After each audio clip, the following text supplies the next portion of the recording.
ang taas ng capabilities niya para mangharas ng kalaban.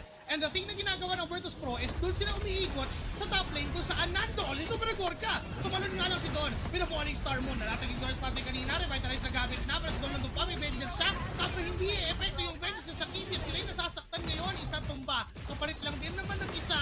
Yung Andoryo! sa XP. Pero here comes Andoryo. Well, Import at Lanaya and Don.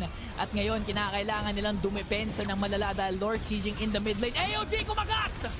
sakto sa dalawa, pero may counter naman ang Bureau of Billing sa magkakaling kay Pauku. Sakto rin yung Falling Star mo na masastan yung apat doon sa likuran, pero hindi pa naman person yung Lord, kaya naman pinita na umatas na si Lanaya ang mawawala doon sa sitwasyon na yun, pero si Budget naging kapalit, dalawa sa isa.